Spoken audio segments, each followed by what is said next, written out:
request for assistance in a problem that we are having now that you're probably not aware of, or maybe you are, I don't know. But when disasters happen, the states can request a FEMA disaster declaration or SBA disaster declaration to help with the rebuilding process.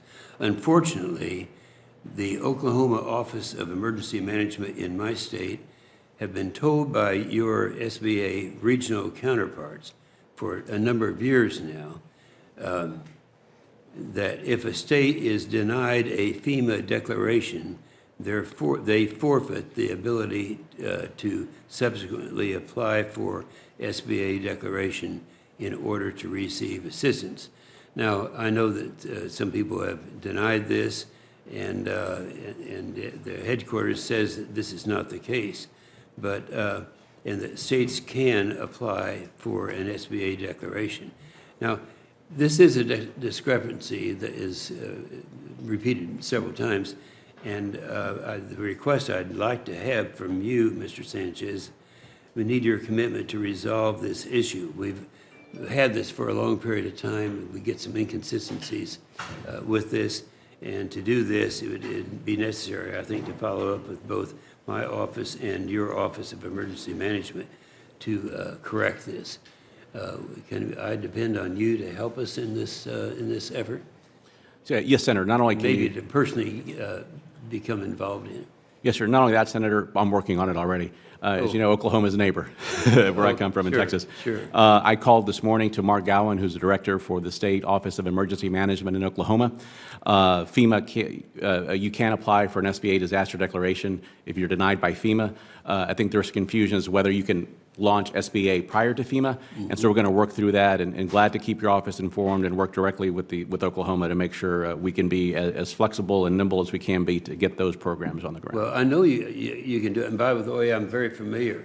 I was in the real world, I was a builder and developer mostly in South Texas, and I know how things worked, and I've worked with your department over a period of time. So if we could do that, if you could do that and give that commitment to us, that'd make our life a lot easier. Now, we have a lot of natural disasters, as you know, tornadoes, wildfires, and other problems. Are they the SBA is currently working with FEMA to respond to recent flooding in Seminole, Oklahoma. These disasters have a unique impact on rural communities, and we're a rural state.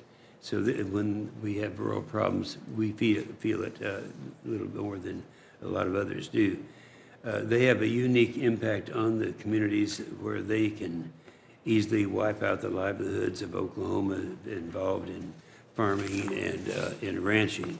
So is there something that you could share with us today that I could take back that you are doing to ensure that individuals in rural communities are able to access SBA disaster resources?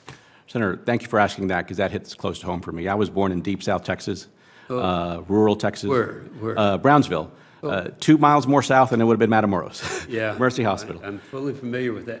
Because it's South Padre Island and then all the way up to, well, halfway up the state. It is.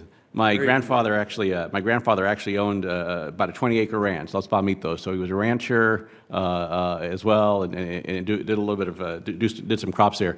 So I get rural. It is actually a focus of mine. I have reached out, and that's part of making sure we meet the customer where they're at. We've had some rural communities hit, and my instruction to the team is get on the ground, talk to local officials, let's get out there and let's more time than necessary.